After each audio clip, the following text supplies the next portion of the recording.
On to stage 2 then, which is a team time trial. Remember, 22 teams competing this year in the Tour de France. 9 members of the team go. The team time is taken from the 5th man to finish. Now that's important.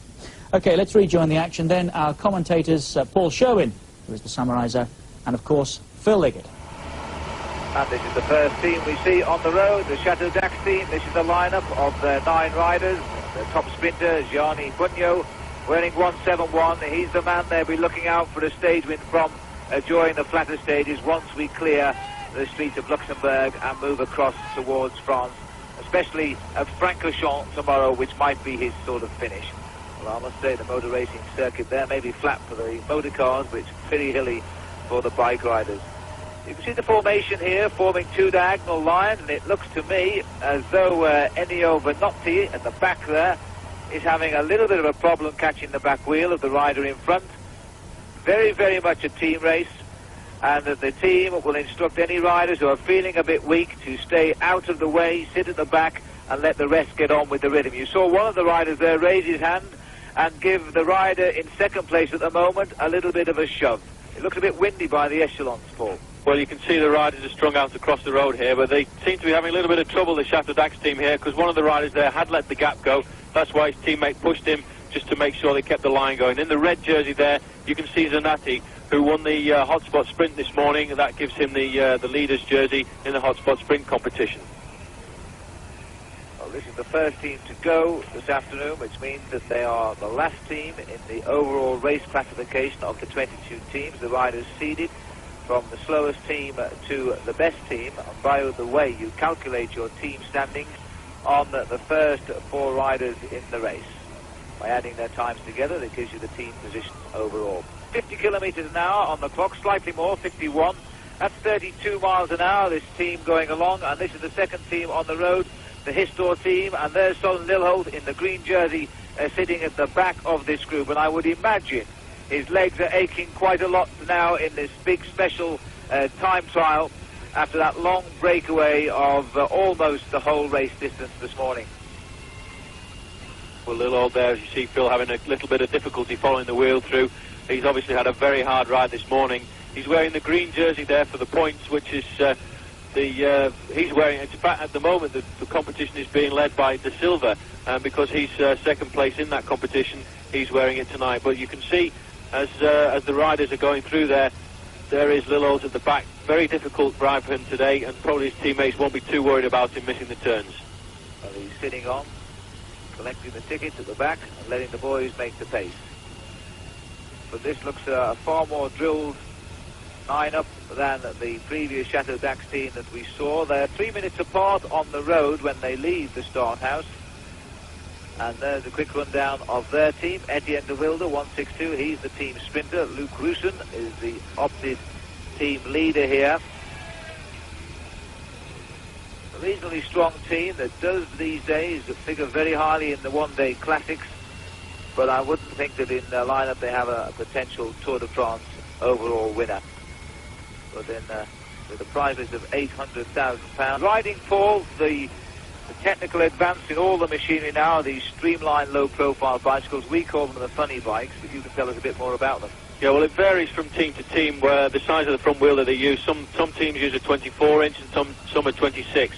The team here uses a 26-inch front wheel with a disc at the back. That's a carbon fibre disc, which is to cut down the wind resistance at the rear end of the frame.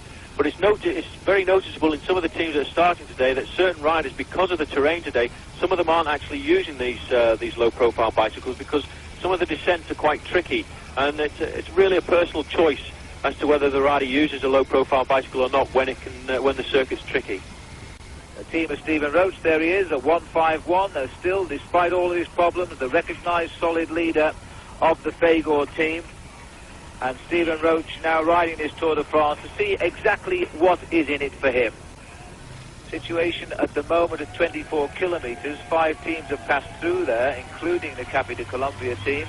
The best time set by the Histor team of 28 minutes and 41 seconds. That's Solon Lilholt's team, and he's going to push hard here to try and take the yellow jersey off Acacio da Silva. And the second best time was done by Stephen Roach's Fagor team. They've gone through at 24 kilometres, just 16 seconds slower. The Cape de Colombia team here, well, they are the slowest of the 5 teams timed through so far, 27 seconds down. Now we're down to the finish here, and it's the arrival of Chateau Dax, the first team to leave this morning. And you see they've got 6 men they're bringing back here to the finish. The time will be taken on the 5th rider. So they shed 3 of the riders. They'll be given separate times, and their race will be against elimination from the Tour de France now. But they come in with a time of 56.26, and naturally enough, the clock there gives them first place, and well it might. We've gone back here now to the TVM squad further down the road. Phil Anderson's team, their first Tour de France. They were the unlucky reserve squad last year. They didn't make the split, and this year they're in and looking forward to it. Anderson then delighted to be back. You can see his number there, 211. Jester Skibby will be a useful ally down there. The Scandinavian rider, 218. Jack Hanegraaff, former Dutch champion, 213. And the man at the back, Peter Peters, the first man to start in the prologue yesterday, and until last Sunday was the Dutch champion. And we picked up the Kelmer team. Here they are. Smallest man in cycling used to be a member of this team, Vincenti Belda, but he's not in the team this year. Fabio Parra is here. He's the team leader, and he is the rider this team will hope will win the Tour de France for them when we go down into the mountains. And there's a bit of pushing and shoving going on there between teammates, and I guess one of them wants to get back in the line, and he helps his mate get in there as well. It was Parra that was doing the pushing off with his arm, because look at the front of the bunch here. Somebody's opened a gap, and here's an example of how an undisciplined team can actually lose you a good time in the Tour de France. And meanwhile, we're back at the finish here for the arrival now of the new Patanina team. But they're going to be outside of the Histor team, well outside in fact. And so Soren Lilholt rests supreme at the moment. And the big roar of applause is for the System U team going down on the left of our picture. They just made their start, and in that team, of course, is Laurent Fignon. Here's the Fagor team. Stephen Roach coming in. The clock already outside the Histor time, but Roach won't be too concerned with it, I think. He knows that this wasn't going to be the day for the Fagor team.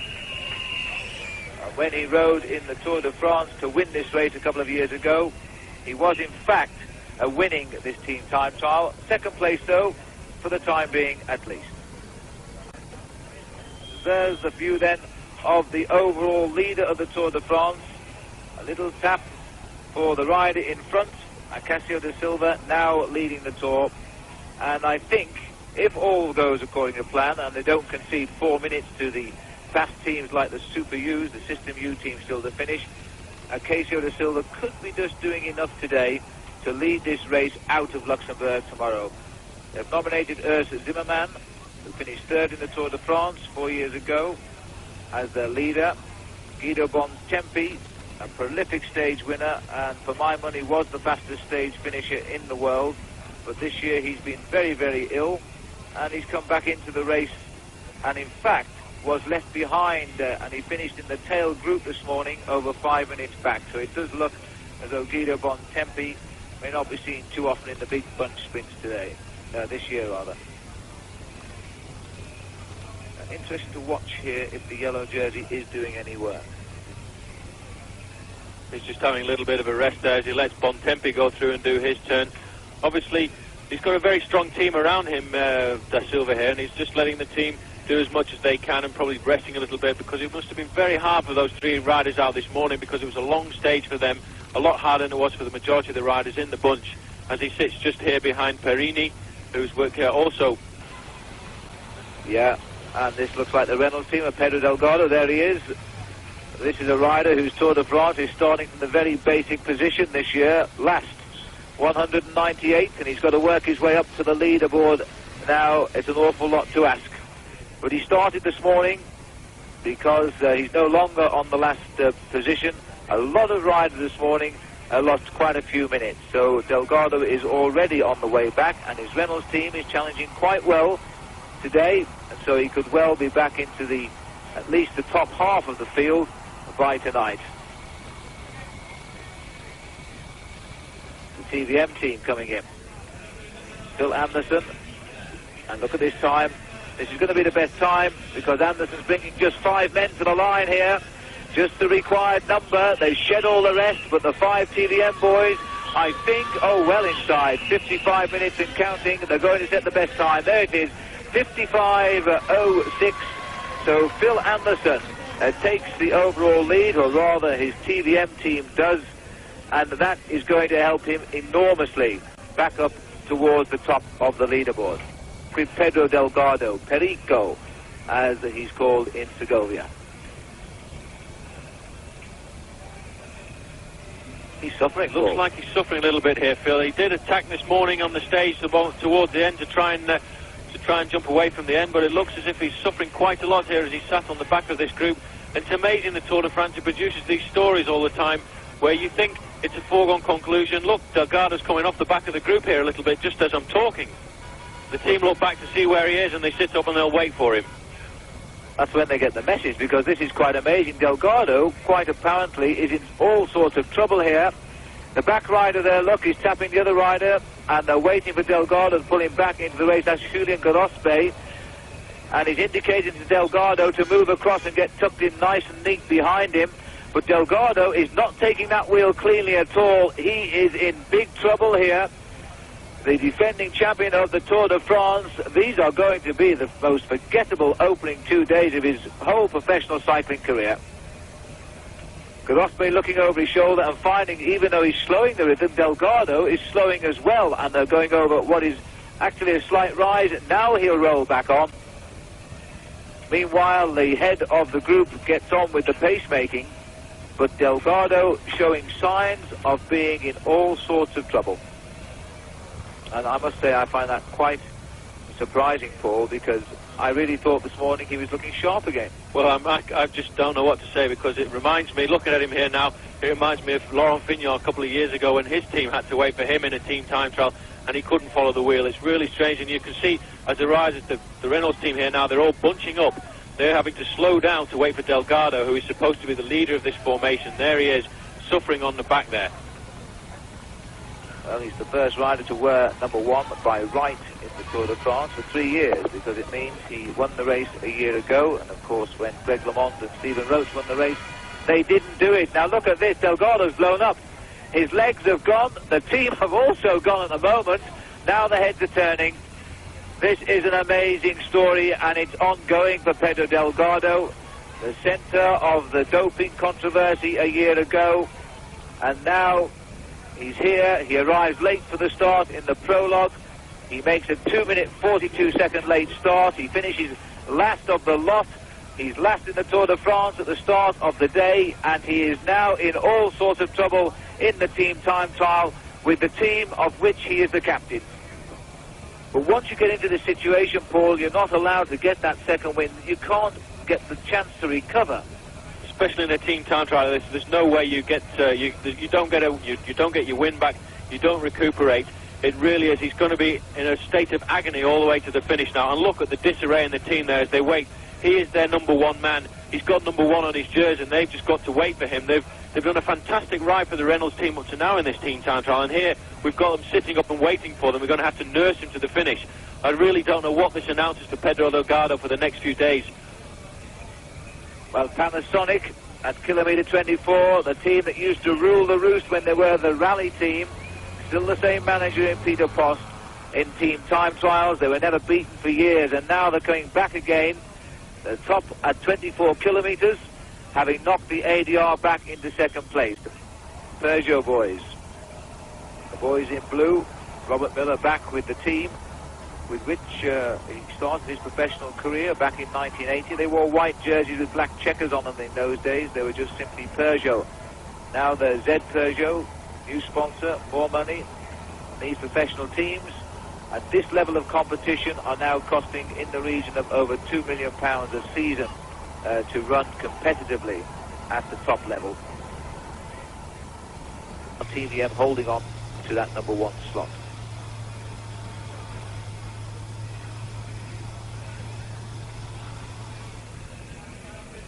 Here comes the Carrera team. This will be an interesting time now because they want to be faster than Histor. Histor have done 55.56. That's Lilho's team, second overall. 55.31. It'll be close, but it should be good enough for Carrera. And then all that will remain is that nobody else gets within 4 minutes of them. And that means that Da Silva, great cheer here for Da Silva. You can probably hear it, but they've taken second position, 55.43. And that, I think, will keep Acacio Da Silva in yellow to say goodbye to his adopted town of Luxembourg tomorrow. Well, this is the Z Peugeot team. Our screen says Reynolds, but in fact the Z Peugeot team has passed the Reynolds, and the Reynolds team at Delgado are behind them, which means the Peugeots have taken 3 minutes out of Delgado here, and that's good news for Eric Bowyer today. 55.03, the best time as well. Delgado has now lost another 3 minutes here to Eric Bowyer, who finished 5th in the Tour de France last year. This is an amazing Tour de France now. Reynolds team come in at 58.18. Delgado's Tour has to be in doubt now.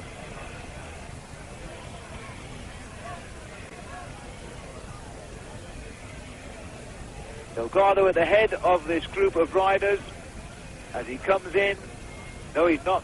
Delgado here at the back of the group of riders as they cross the line, wearing number 1. A disastrous day, a disastrous weekend for Pedro Delgado. He may well have lost this Tour de France in 2 very simple days. Well, the ADR team coming up to the line. And a good time by Greg LeMond's boys. They're going to pip the Z Peugeots for first place. Greg LeMond's team are going to go top of the leaderboard here. He really is putting in his challenge this year for the Tour de France. Look at the time. 54 minutes and 39 seconds for Greg LeMond's ADR squad. But now we go to the finish. This one will be interesting. The arrival of Charlie Motte. He's driving the team to the line himself with Eric Canitou. And a little bit of help for the one on the right. It's the 5th man the clock stops on. They're going to be outside the ADR time, but they're also going to be very, very close to second or third position here.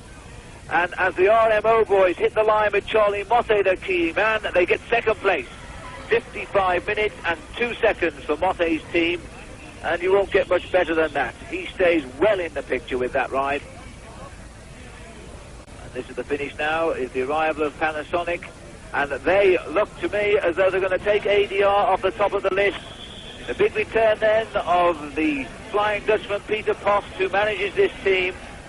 He's now got himself a nice unit working together because they're going to cross the line in first place. A nice cheer from the crowd. Yes, 54 minutes 20 seconds for the Panasonic boys, but they will know shortly when the manager tells them they were not the best time at the 24 kilometres point, and so they'll have to see whether they've come over the second half of this course better than the System U boys. This is the 7-11 team. They'll be the next team to finish on the outskirts of Luxembourg now. 54 minutes 20 seconds. A tremendous ride for the 28.5 rather hilly miles here by the Panasonic squad. Remarkable performance.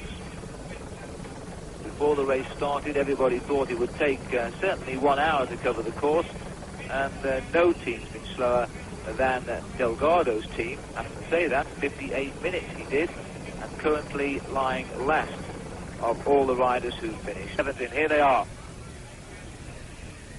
Andy Hampton's squad and Sean Yates bringing the team home, using those immense legs as he drives the group through towards the finish. The big man that the team call the animal, when they want to go fast, they send Sean to the front, and he's bringing them home nicely now. A great time. It's not going to be the best, but it's costing them really no time at all. Just 24 seconds slower than Panasonic. They'll be happy enough with that tonight.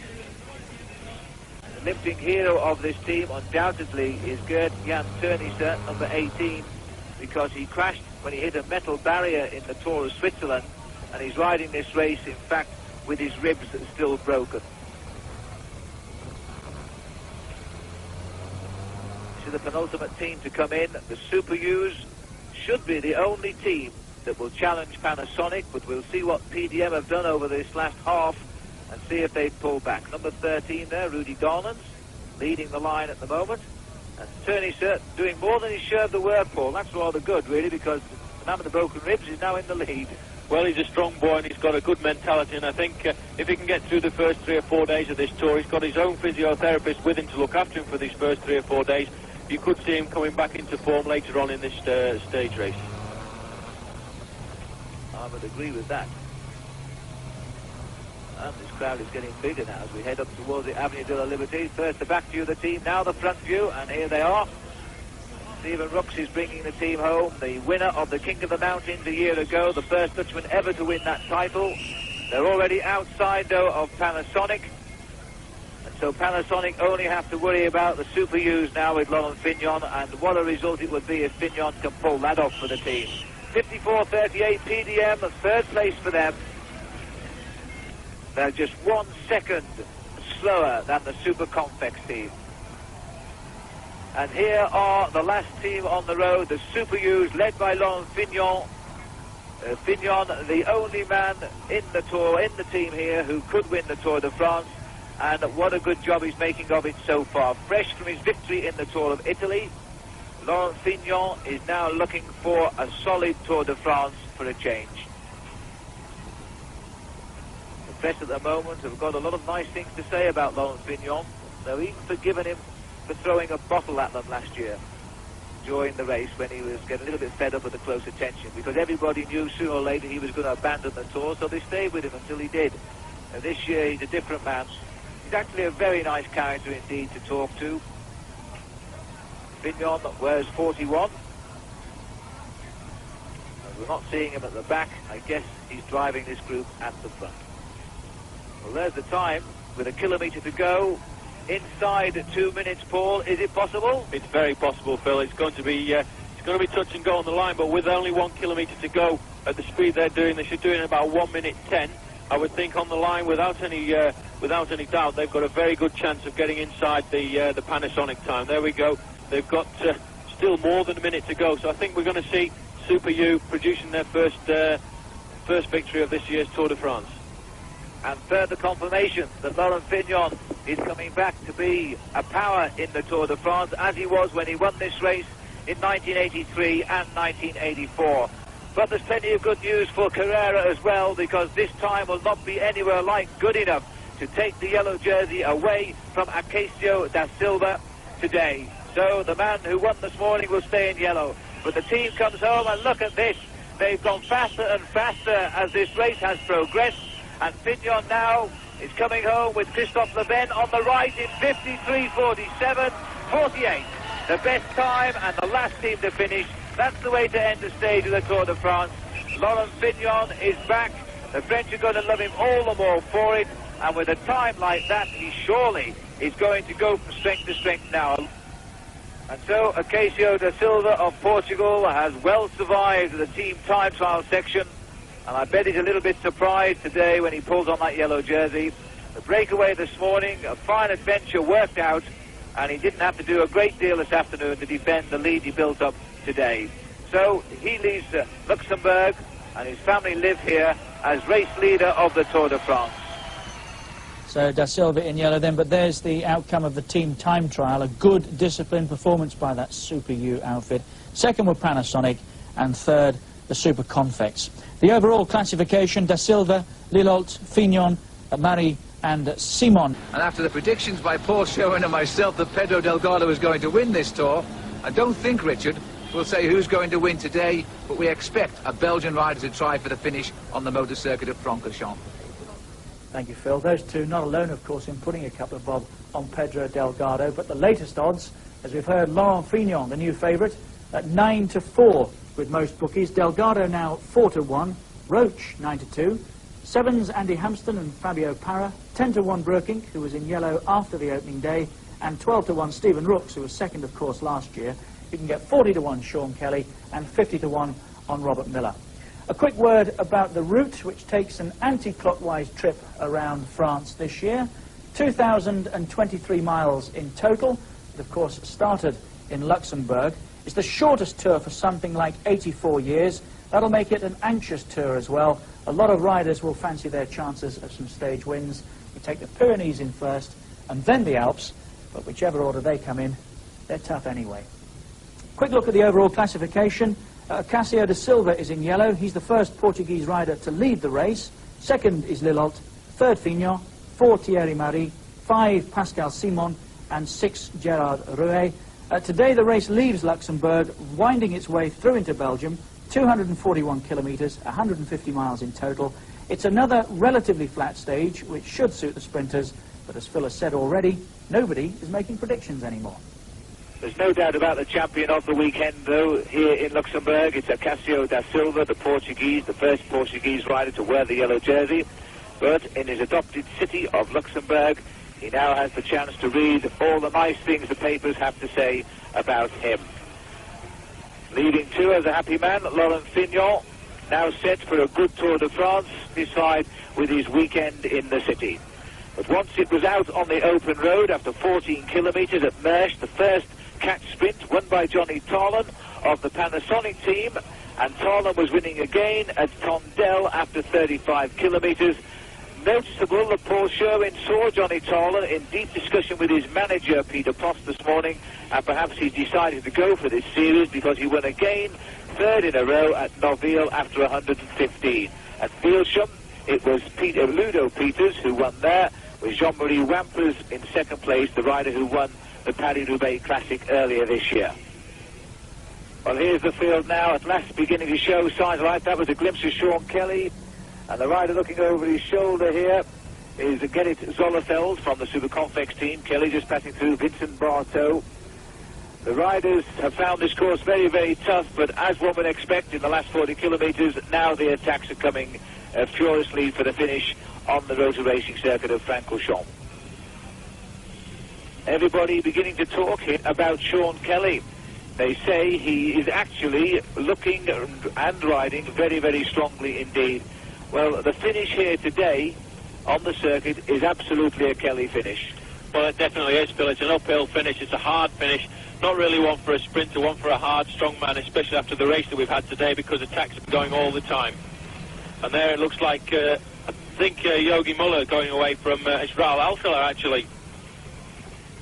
Mexican rider, Alcala, on Kelly's PDM team. It might well be the PDM boys are going to try and monitor the attacks here and hope they can put Kelly into any move that might go away. Patrick Tolhoek there, 208. The riders entering their last 40 kilometres now to the line. Thus far today, no problems for the new race leader, Cássio da Silva. It has gone very much according to plan, the second longest stage of the Tour de France. And it really is the most difficult part of Europe, the undulations of the Ardennes. We crossed over the highest point in Belgium not very long ago. And of course, Belgium mainly a flat country, the high point at just over 3,500 feet. And the main field breaking up all the time now as different riders try to get a move underway. The circuit of Francorchamps itself very undulating indeed, and it is a good circuit for anybody who can finally get stuck into a small breakaway. Christian Chauvet sitting at the back here. He was the rider in that chasing group of 3 yesterday, which was swept up before the finish in Liège. And Jesper Skibby also in this move.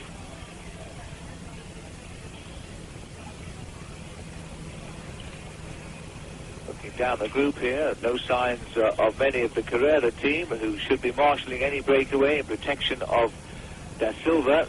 Da Silva moving across to the Italian Carrera team this year. Number 46, Thierry Marie, specialist in the prologue time trials, but he didn't quite make it this year. But nonetheless, because of that fine ride by the Super U team, Laurent Fignon's squad yesterday, Thierry Marie is now in 4th place overall in this race. He won't stay there too long by the time we get to the mountains. 3, 6, 9, 10 riders trying to go clear.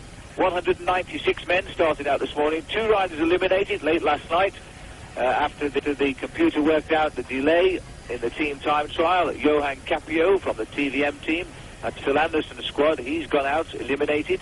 and one of the Spanish Kelmer riders, Manuel Guijaro. So we're down to 196.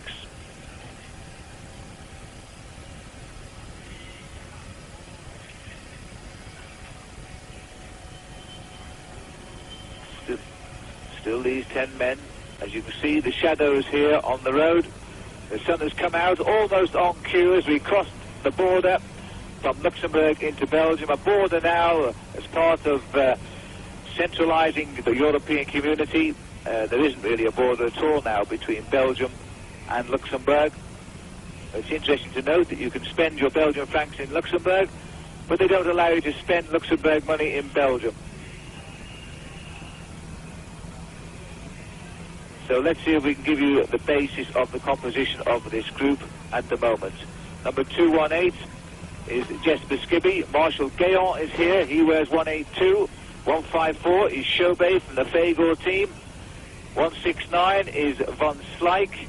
And number 12 just passing through there, that is Raul Alcala. And I think it's fair to say that Alcala was the man who started this break. And as you can see, the gap opened up. An interesting move indeed that Raul Alcala, a man on the inside, and that's Martin Early on the inside here, number 15, but we're back with the bunch, and there is Sean Kelly to the right of our picture.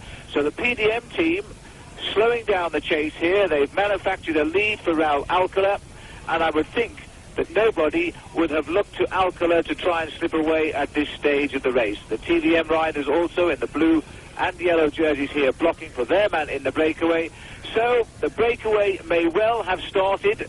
The circuit of Francorchamps is not very far ahead, and then we have 14 kilometres, 2 circuits of the famous motor circuit to come. So join us after the break. We're on the motor racing circuit in Spa-Francorchamps. Just 1 lap to go, that's 7 kilometres, and the main bunch about 1.5 minutes back. And here they come. And they get the bell this time now. Alcala racing to gain time over the field, while the other 3 will try to get the stage win.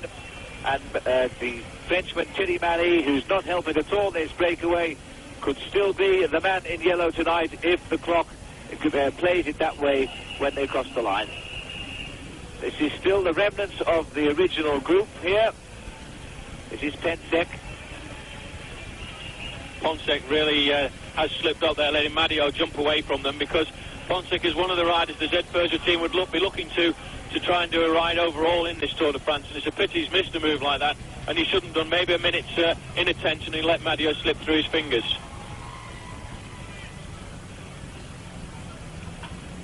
Well, since Madio joined the group, he hasn't offered any help, but he's getting ready to now because he's gone round Marie. Marie's staying last man, he's not helping at all.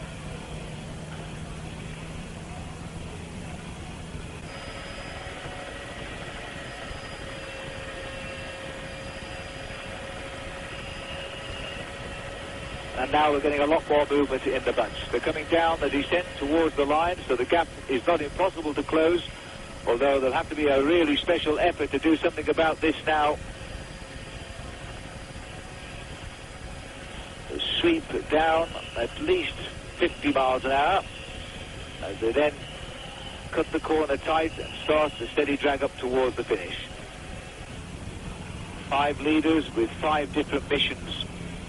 Thierry Marie hoping that he gets the yellow jersey, but doesn't want to do anything about taking Raul Alcala to the front. Alcala goes off in search of just gaining time over men like Fignon today, while the other 3, I think it's fair to say, are here to try and just win the stage. This is Tolhoek at the back, turned professional last year.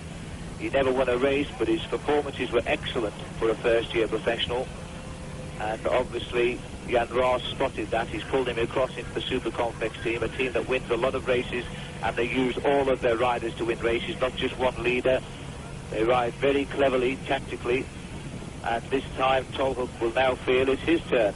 He actually shook his head there as Skibby says, come on, it's your turn, and I think he said, I'm feeling a bit rough and I don't want to do it. Well, the usual retort there, Paul, is if you can't do it, leave us alone, isn't it? That's right, something like that. it's always the first thing you say, oh, I can't come through, I'm too tired. But especially when it's coming from a Dutchman, you're never really sure whether he's telling the truth or not. That's one of the things about Jan Raas. He's got a very well drilled squad, and when he tells them that they've got to sit at the back on the last 3 or 4 kilometres, there's not very many of them disobey his orders.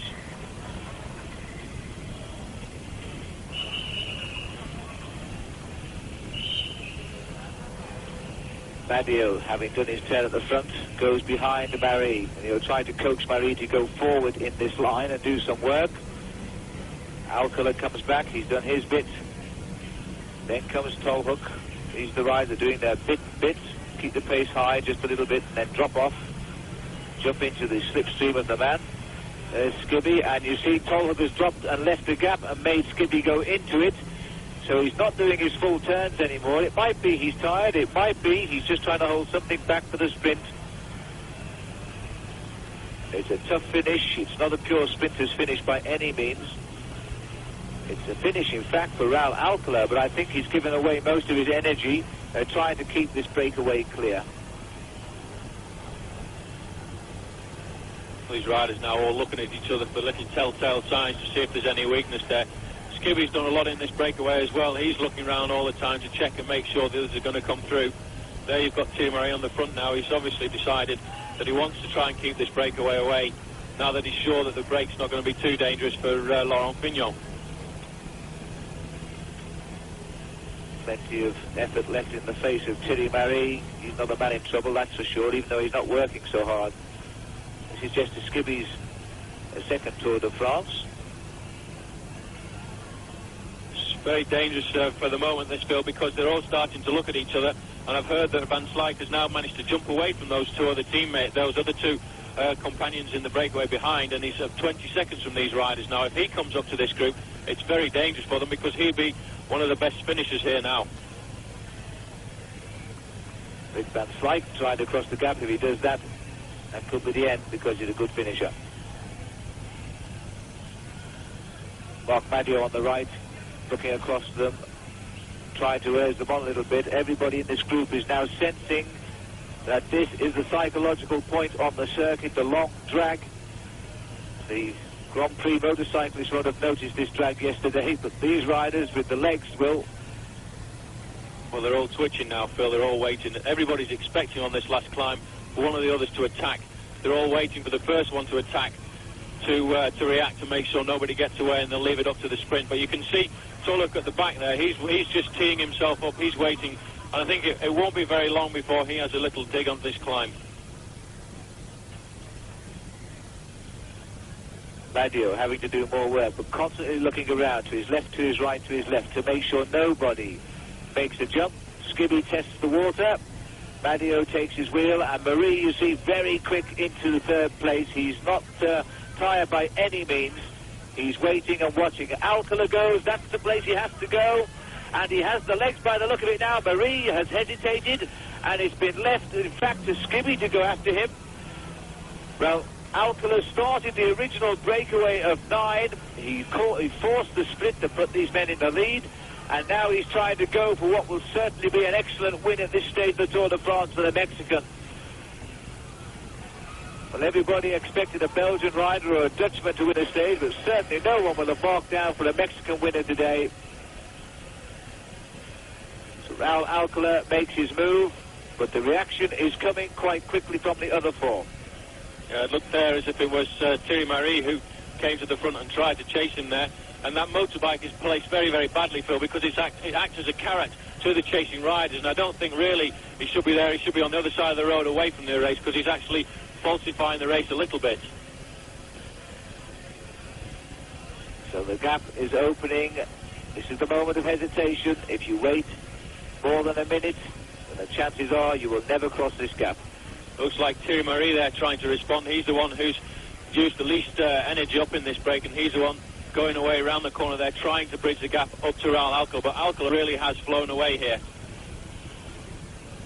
Well, Alcala has come here with great form.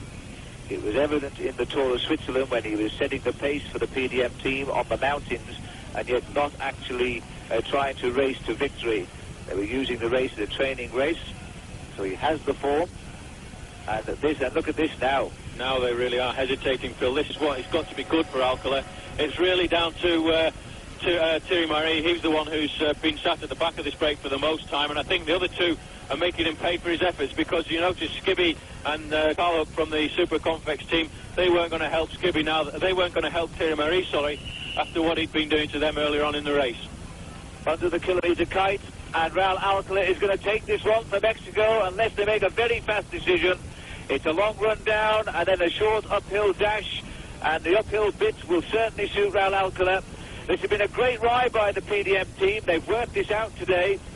All eyes would have been on men like Sean Kelly, and Alcala has gone out front, found the right group, and Marie, who had the lot to gain but wouldn't push it home because one of the danger men of the Tour was in this breakaway. Alcala has now found himself a victim of the chase because Alcala has gone, and the three others say, well, if he's the danger man, you chase him, we're not.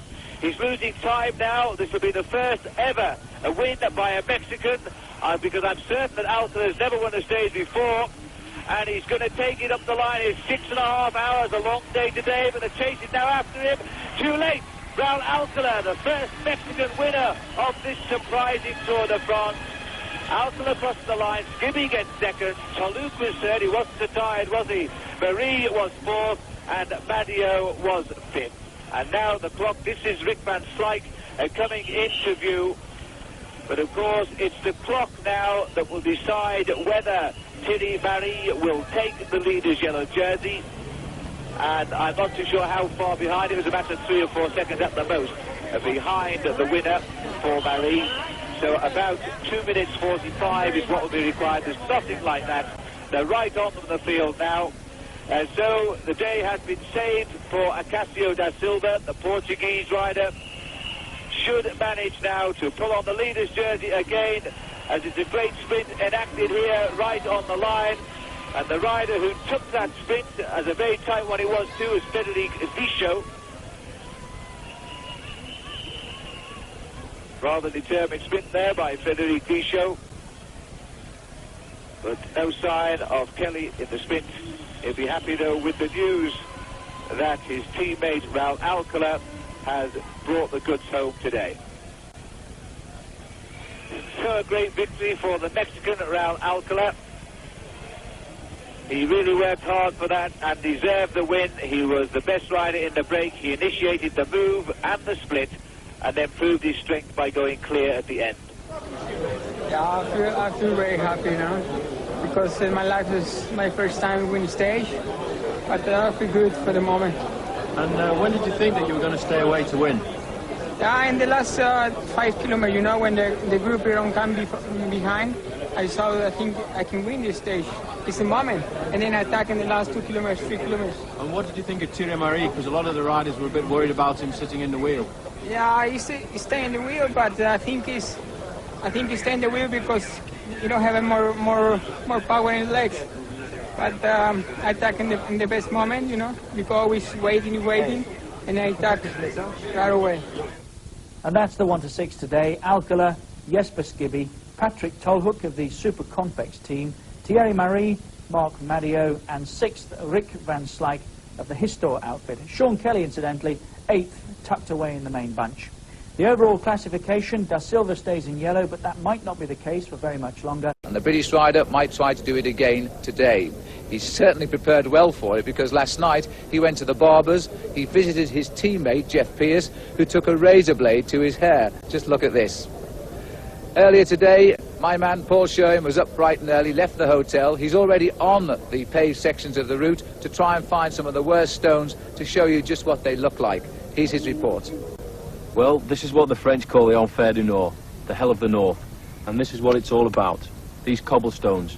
There are 9 sections of these cobblestones today spread over the last 30 miles, and anything can happen.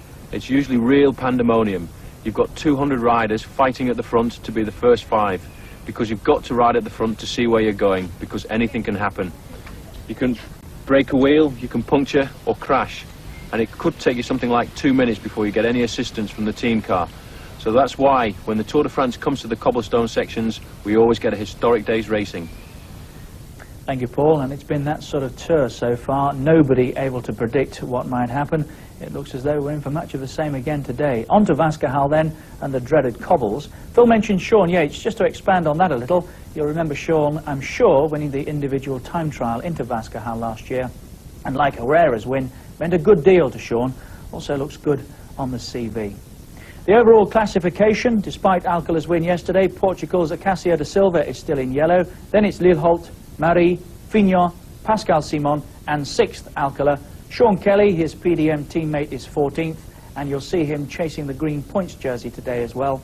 Kelly picked up some useful points with some good early time bonuses yesterday.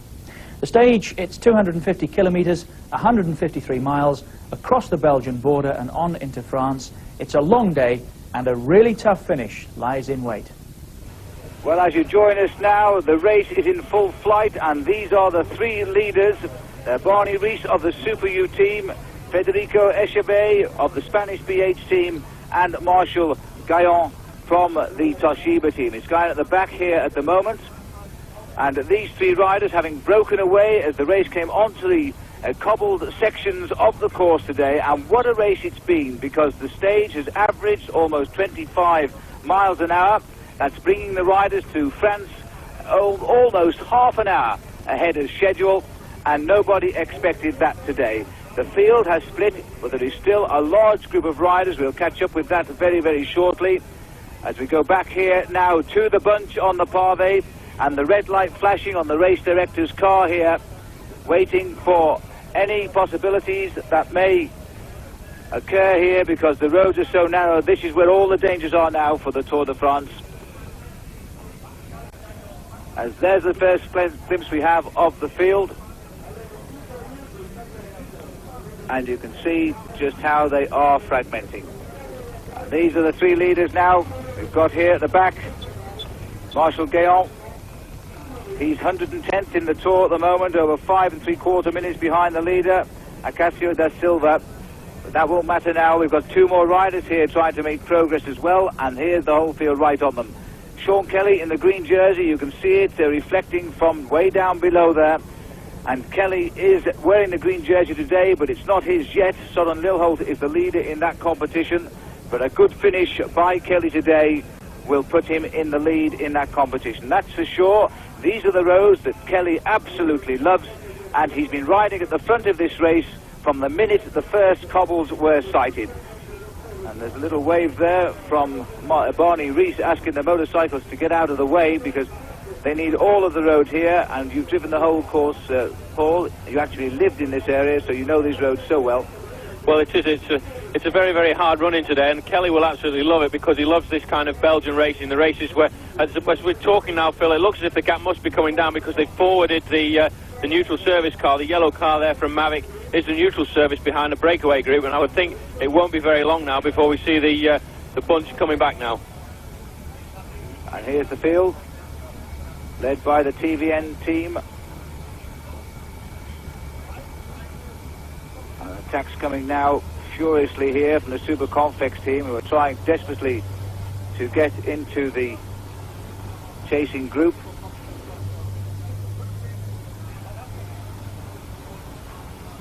Far left of our picture is Frans Massen of the Super Confex, and they know only too well that they would like a stage win. This, in fact, is Super Confex's final year in the sport.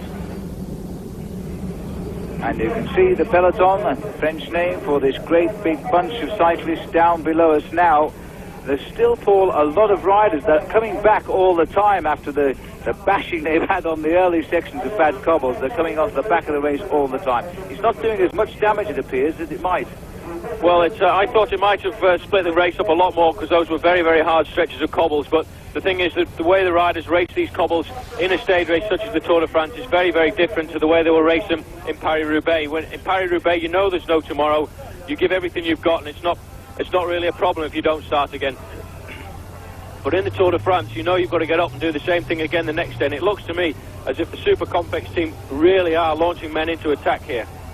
Looks like Tom Pool's there trying to jump away. Dutch and the Belgian riders, they're the ones who have won majority of the races over here in the Hell of the North, as Poels now tries to lead the chase. Carlos Bowman, the champion of Belgium, also at the front of that group, but Kelly is never far away. He's riding today like a man with his tail up. He hasn't won a stage of the Tour de France since 1982, and that I find absolutely amazing for this top rider. Well, Phil, on top of that, this race has been very, very hard today. It's not all been over the flat circuits of the run into Wascal over the cobbles. There were some very stiff climbs early on, like the Citadel de Namur. That will give one or two of the riders heavy legs. And we've gone back. There's a crash here. Crash here as we go back. The TVM boys are in all sorts of trouble.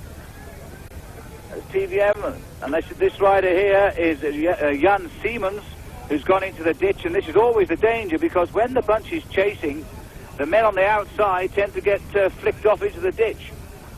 Well, Phil, this is why all these riders are fighting all the time to go into these sections of cobbles in the first 4 or 5, because that's the only way that you can evict. And it looks as if that's Sean Yates there, I think, Phil, has also come off in that crash. Yes, it was. So Sean Yates has gone down. This is Thierry Marie, Phil, who was away yesterday. Thierry Marie has gone down, and so that's the unexpected always happening. Marie, of course, is third overall in the Tour de France. He's now facing a chase without his team. They'll sacrifice him. It's so near the finish. Marie in trouble at the back, while his teammate, number 47 here, Barney Rees, gets on with the racing at the front. It's all action at the moment. Don't go far away. Join us after the break. Welcome back. Well, we left you at a pretty anxious moment. We just witnessed a nasty crash on the cobbles. 3 riders, it appeared, involved. One of them, Sean Yates, who of course won this stage in the Vasca last year. Well, he won't do that now, but there's plenty of good racing left in this stage yet. The bunch threatening to finish together. Where are they now, Phil? And so we're just 15 kilometres to go now as the leaders of the Tour de France enter French territory for the first time since this year's race began. Still the same 3 men, but their lead is down to just 23 seconds, and the bunch now very active indeed. The bunch has actually grown. It appears to be around 140 riders strong at least, but we've yet to get confirmation that Acacio da Silva is in the group. 35 seconds now, the latest time check, as the riders race towards the customs post here and in to the finish. They've just taking line astern here, looking over the shoulders. This is the chasing group of Franz Masson, but the main field right behind them. They're trying to get some reaction now, because they only have about 14 kilometres to the finish.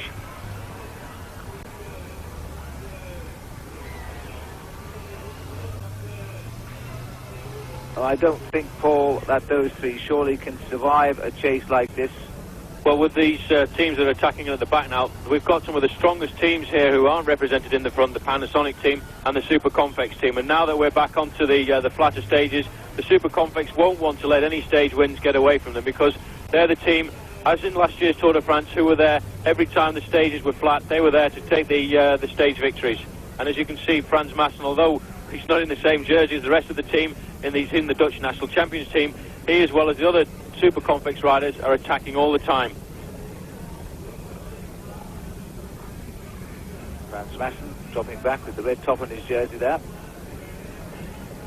Super Convex boys. Kelly, always obvious in that green shirt. He tries to make sure he never loses more than about 10 positions at the front of the group.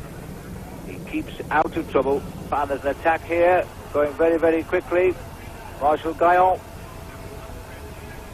He's tried once before, he's tried again. Barney Rees chases him, but it looks as though the Spaniard has decided he can't go to answer it. Rees goes across very rapidly. There had to be a move come like this, because they're getting to desperate stakes now. The bunch is almost on them. It's a good attack by Gaillon. Rees is into his rhythm, might well cross the gap, but Echabbay may now find he's going to drop back to that field that's not too far behind. Super move by Marshal Gaillon, former champion of France at cyclocross, and so his winter skills of racing over rough ground, he's put to good use today over the cobblestones. And now it's not a move he may have wanted to have made quite this far away from the finish, but I think it's been forced on him because the bunch is catching them so quickly. Well, just before he attacked the two riders were watching each other, and that's really the most dangerous part of the race when you've been away and the bunch is so close. As we look back at the bunch here, you've got Etienne de Wilde there on the wheel of one of his teammates. They'll be chasing, leading out the sprint. Just behind him, the new Belgian champion, Carlo Boemens. It's going to have to be a rethink here, and look at this, Barney Rees has surrendered. Barney Rees is back in the bunch, so too is Echabbé, and there is only one rider left in front now, and he is only just in front, and it is a very difficult finish here for a lone man. Long, straight, wide boulevards, the riders can see their man all the way, and they can keep on going. We're heading down now towards Roubaix, and we will go straight across Roubaix, in fact, right through where they finished the Paris-Roubaix Classic until this year, when it made its return into the velodrome. Past the factory of La Redoute that's made this town so famous, because of course they sponsored the top team and Stephen Roach when he finished third in the Tour de France in 1984. Well, Phil, there's only about 5 kilometres to go now, and this is all really on the big boulevards around the outskirts of the town of Roubaix. They come round through Roubaix on these big boulevards and then finish on the circular roads from Roubaix to Wascal. And as you can see, it's still the Panasonics, all these teams still wanting to chase at the front now. He's just approaching the 5 kilometres to go board. 3 miles from the finish. And this is a very brave attack indeed. It was completely forced on. He had no alternative. It was be caught or go for it. This is the final catch sprint of the day. There'll be a 6-second bonus. It's a hard way to earn 6 seconds though, for being the first through in the catch sprint. But he won't be interested in that now. Frans Maassen swings out to the far right. All these riders looking for someone to come through and take up the chase and start thinking of how they're going to get the sprinters to the finish. And that's Andres Capes, who's decided it's time to have a go. If they do finesse and play around in these last couple of kilometres, then Marshal Guyon will win today, and a Frenchman will have brought the race home.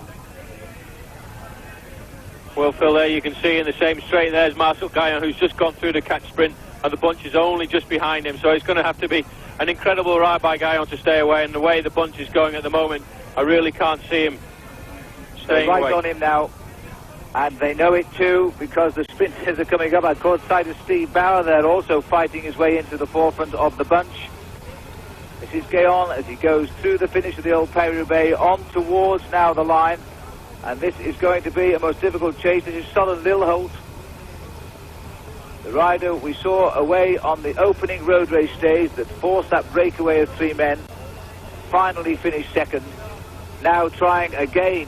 And this is rather a cheeky attempt here. He's wearing the multicoloured jersey of the performance competition, the rider who is highest placed in all of the competitions in the Tour de France. I think this is the 5 kilometre banner on the road at the moment. Out of our camera shot, but Lilholt has just come under it, and Lilholt is now going across to give Guyon a little bit of a hand here. Guyon will try to go again with him. He wants to know which side he's coming, and he'll try to take his wheel. It looks as though he's going to get it. 2 riders can do better than 1. Look at this.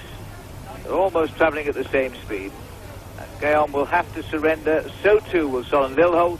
The whole field in the Tour de France now heading for the finish as one big pack.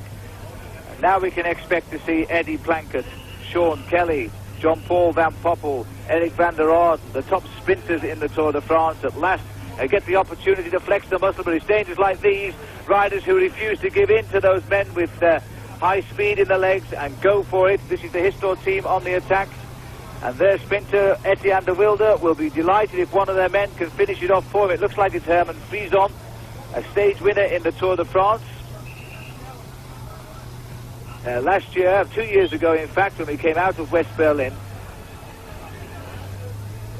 Frison braking hard, going, confirmation, it is Herman Frison. French television here are saying it's Rudy Patry. We're going to go with Herman Frison.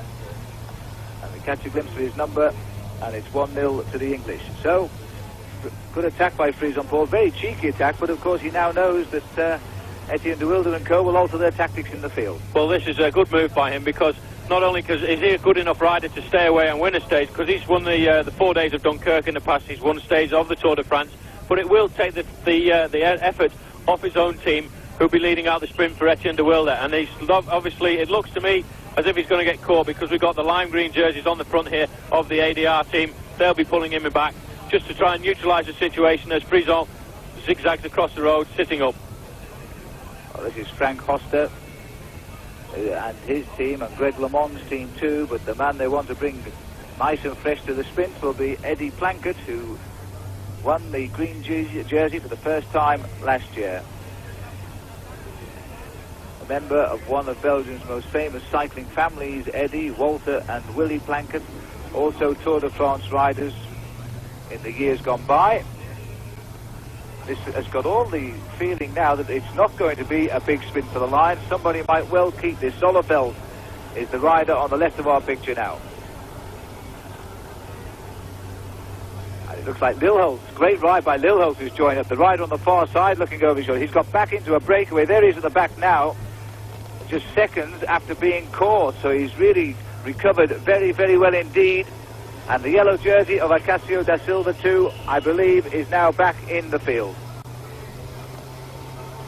So this, the breakaway here is Jelle Nydam, a great pursuiter whose father was pursuit champion of the world. Jelle Nydam, winner of the Amstel Gold Race a year ago. And of course in West Berlin 2 years ago, he put on the first yellow jersey as winner of the prologue time trial. It could well be now that he might well have tricked all the sprinters here by a great move, because he's gone clear, and if they allow him to get his rhythm, he won't look round. He has tremendous legs, pure speed. Jelle Nydam inside the kilometre to go now. He's taking a look over his shoulder. It's really possible now. He's just going to close his eyes and hang on as the whole field comes through. But Jelle Nydam goes for it now. This rather reminds me of the finish of Stephen Roach when he won the World Championship a couple of years ago, just ahead of the field. And Nydam, his legs going faster and faster and faster. The finish is on the horizon. A couple of 100 metres to go now. Jelle Nydam is going to snatch a stage victory in the Tour de France, which he'll cherish for a long, long time. As Nydam hangs on to the finish and the sprint starts behind him, it's going to be ever so close. 50 metres to go, and that is good enough. What a great ride by Nydam to ride away from that field just like that.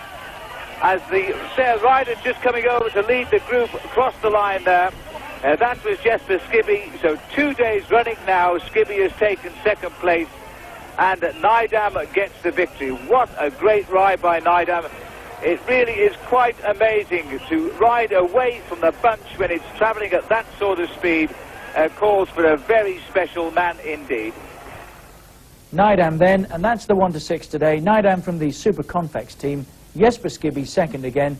Then it was Marcel from Greg LeMond's ADR outfit, Jérôme Simon, Lilholtz and Indurain from the Reynolds team, and that's some small success for them at last after Pedro Delgado's recent disappointments. No luck for Sean Yates today either. He was involved in that crash in the chase for home, trying to work a position out for his team leader Andy Hampston. He's talking now with Paul Sherwin. Well, Sean, we saw you today fall off in one of those cobble stretches of the Tour. What happened? Well, it's my own fault. I was looking around for Andy, and I just got on the wrong side of someone's wheel, and I just lost my balance and came down. This is the kind of accident that can happen at any time on the Tour. Oh, it's my own fault. Not paying attention properly. Are you going to be okay to carry on? Because it looks like your knee's well cut up there, Sean. Just blood, that's all. Nothing else. I think my back's hurting a bit, just to see what that's like. Got a rest day tomorrow, so some time to recover. Well, all that because you were trying to help your teammate. Yeah. Thank you. It's a bad one as well, isn't it? Looks as though he'll need that rest day.